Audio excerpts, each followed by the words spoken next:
saya perwakilan dari kelompok 2 mata kuliah wawancara dan reportase. Jadi hari ini saya ingin melakukan podcast atau wawancara langsung dengan Bang siapa? Ya, perkenalkan nama saya Trisna. Bang Trisna sebagai Wakil Ketua Komunitas Ciliwung Depok. Wakil Ketua Komunitas Ciliwung Depok. Oke, jadi kenapa? Lanjut, silakan. Oke, jadi mau nanya aja sih Bang tentang komunitas KCD ini berangkatnya dari mana Bang? Maksudnya kayak kenapa teman-teman mau buat komunitas Ciliwung Depok ini? Oke, sebenarnya komunitas Ciliwung Depok itu awalnya cuma sebuah gerakan ya yang disponsori atau digagas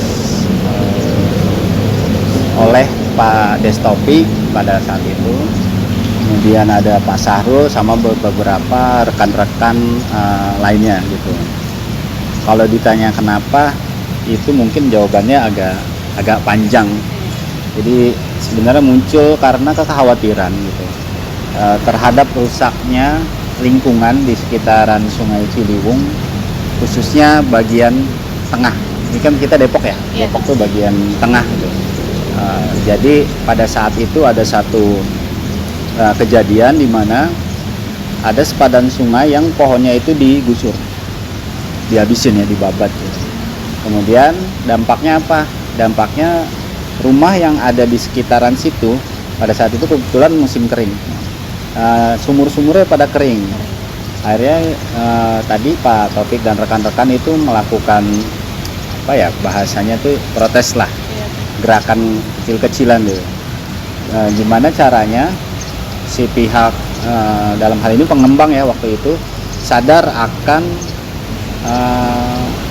hal yang dilakukan gitu. Artinya dia sepadannya dimakan, kemudian pohon-pohonnya tumbang semua. Dampaknya tadi ke masyarakat, sumurnya pada kering. Dari situ muncullah gerakan untuk menyadarkan masyarakat ya yang tinggal di bantaran sungai, juga terhadap pihak pengembangnya itu sendiri, bagaimana pentingnya menjaga dan merawat lingkungan pusat Ciliwung, kayak gitu Kak. Kalau komunitas Ciliwung ini udah berdiri sejak tahun berapa sih Bang?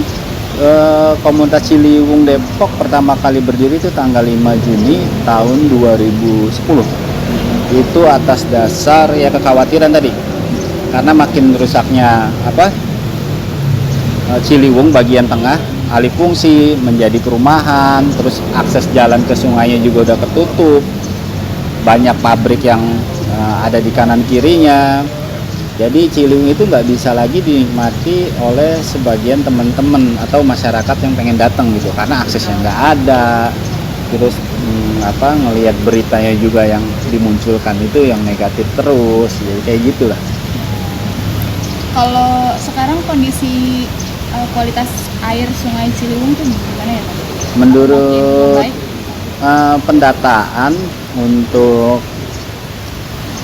kualitas air di bagian tengah sendiri ya, kalau dari tanggal kemarin sebelum hari Ciliwung tanggal 16 kemarin kita sempat melakukan pendataan kualitas air sama titik lokasi sampah. Secara garis besar untuk Ciliwung bagian tengah sebenarnya ada beberapa pabrik atau pabrik rumahan yang ngebuang limbahnya secara langsung gitu tanpa difiltrasi, khususnya ada di bagian atas arah Citayam ke bawah gitu. Tapi secara berapa persennya masih cukup bagus gitu. Cuma ada di beberapa titik memang pencemaran itu ada tuh di beberapa pabrik ya, saya sebutnya pabrik tahu lah biar gampang nalarnya gitu kan, di bagian Citayam kayak gitu. Berarti sampai sekarang masih ada yang sampai sekarang maksudnya masih aktif pabriknya, tapi semua datanya kita pegang sambil nunggu nanti hasil uji labnya dulu keluar. Jadi saya nggak bisa ngomong banyak dulu karena itu masih diuji dulu ya kualitas airnya gitu. Cuma secara alat yang kita pakai kemarin indikasinya menunjukkan bahwa kualitas kualitas air di tempat di sekitar situ emang udah jelek banget karena kecampur sama limbah tadi kayak gitu. Terus kalau misalnya masyarakat itu kan tadi tentang pembuangan limbah pabrik, Nah, kalau misal masyarakatnya sendiri, ada nggak sih yang masih buang sampah sembarangan di Sungai Ciliwung ini? Kalau kita lihat dari atas biasanya agak susah. Tapi ketika kita lihat dengan menggunakan perahu, teman-teman seperti yang kemarin ada beberapa titik sampah, kurang lebih ada sekitar 20 ya, 20 titik sampah yang ada di sepanjang aliran Ciliwung bagian tengah. Mulai dari kampung hutan di Citayam sampai dengan akses UI, jembatan di situ di bawah. Terus ada nggak sih yang dilakukan komunitas Ciliwung ini untuk menghentikan aktivitas pembuangan sampah di sungai? Terus juga bagaimana peran komunitas dalam menangani masalah sampah di sungai? Kalau misalkan secara tuntas mungkin bertahap ya Kak. Sejauh selama ini kita berdiri hampir kurang lebih 14 tahun ini, kita masih terus berupaya buat mensosialisasikan masalah sampah ini, tentang bahaya sampah segala macam. Caranya dengan apa? Yang pertama itu kita berkegiatan di sini ya, di Basecamp, mengajak peran serta pihak-pihak yang terkait. Contoh masyarakat yang tinggal di bantaran sungai, terus ada stakeholder yang lain misalnya dari swasta, ada dari sisi akademi, terus ada dari sisi pemerintahan sebagai penegak hukumnya, kayak gitu. Jadi sebenarnya tuh nggak gampang.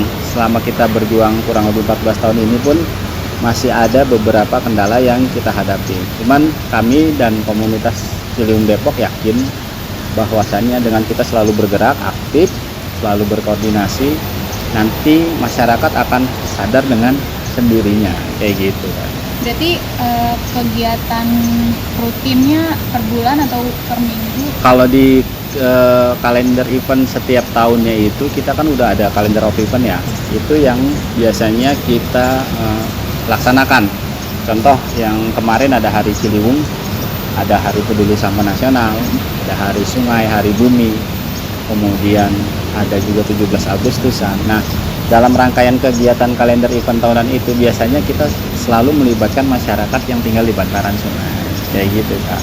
Kalau selain masyarakat ada Ya tadi jadi dari pihak stakeholder yang lain, dari swasta misalkan, kemudian tadi akademisi, ada lagi dari pemerintahannya sendiri, itu kita gabung bareng bikin satu kegiatan di sini, kayak gitu. Ada nggak sih Bang cerita inspiratif dari masyarakat sekitar yang membekas dan menggerakkan semangat komunitas? Kalau di dalam perjalanannya sendiri selama 14 tahun komunitas ini berdiri itu ya, banyak sebenarnya sukacitanya. Yang pertama yang paling ngebekas adalah gini, ketika banyak anak-anak kecil itu main lagi ke sungai. Karena hari ini yang udah sulit kita temuin itu anak-anak kecil main lagi ke alam. Kalau kita sadarin melihat hari-hari ini banyak anak kecil itu mainnya dengan gadgetnya, gadgetnya atau HP-nya masing-masing. Tapi karena tempatnya aksesnya nyaman, kemudian mereka bisa turun, mereka bisa main lagi ke sungai karena aksesnya bagus. Terus di sini juga ada orang yang stay buat memperhatikan mereka saat di sungai, kayak gitu. Nah itu mengingatkan kita pada zaman kecil, terutama saya gitu, karena dulu mungkin di era saya belum ada HP ya. Jadi kita kalau main itu ke sungai, itu yang menurut saya hal yang keulang lagi di hari ini.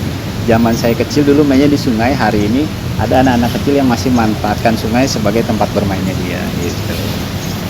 Siap. Kalau misalnya terkait pendanaan Bang, kan banyak nih acara-acara kegiatan-kegiatan yang dilakukan sama komunitas ini. Nah itu yang membiayai kegiatan tersebut bagaimana ya Bang? Oke, yang pertama setiap kali kita ngadain kegiatan, apalagi di kalender event ya, kalender event yang tiap tahun itu ada kegiatan, biasanya kita awali dengan niat dulu tuh. Karena ini rutinitas selama 14 tahun lebih kan kita jalanin itu gitu. Nah, yang pertama niatnya dulu, kita kumpulin tenaga teman-temannya dulu yang ada di dalam kepengurusan. Kemudian nanti biasanya kita bikin proposal untuk kegiatan. Kalau ada pihak-pihak dari luar yang mau support, biasanya itu kita terima gitu.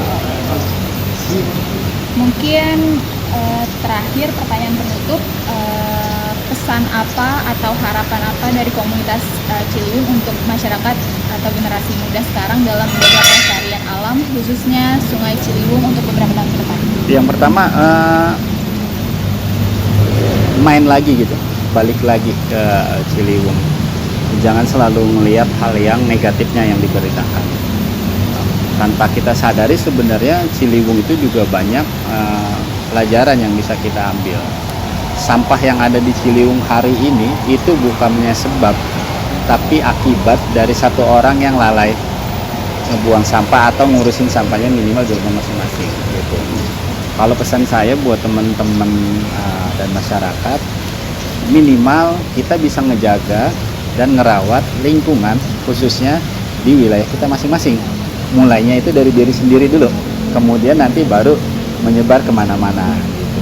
Jadi niatin dulu aja, ngurus lingkungan itu emang nggak bisa sendiri dan kudu rame-rame kayak gitu. Kalau ada nggak sih pesan untuk pemerintah? Buat pemerintah sendiri mungkin selaku pemangku kebijakan dari teman-teman komunitas itu kita hanya menyampaikan guys data-data yang kita punya. Kemudian langkah selanjutnya itu ada di pihak pemerintah. Jadi bagaimana nanti eksekusinya, sebenarnya itu aja yang kita tungguin.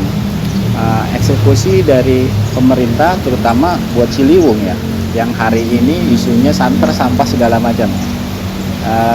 Sebagai komunitas dari sisi kita tuh udah nyiapin data segala macam agar nanti mereka yang ambil kebijakan dan keputusan biar masyarakat yang lain juga tahu dan informasinya sampai kayak gitu Kak. Oke, baik, terima kasih ya sama-sama, semoga bermanfaat. Oke guys, jadi segitu aja podcast kali ini sama wakil ketua komunitas Ciliwung Depok. Oke teman-teman, sekian podcast dari kelompok 2 dan teman-teman dari komunitas Ciliwung Depok. Semoga bisa jadi pelajaran buat kita semua untuk menjaga lingkungan kita. Dan mungkin Bang Krista atau Bang Resi ada penutup tambahan? Penutupnya semoga kita bisa sama-sama saling menjaga dan merawat Ciliwung. Terus kita juga punya tagline di sini biar lebih semangat lagi. Nanti teman-teman kita komandoin salam C, kalian jawab jaga dan rawat Ciliwung kita. Oke. Siap. Salam C, jaga dan rawat Ciliwung kita.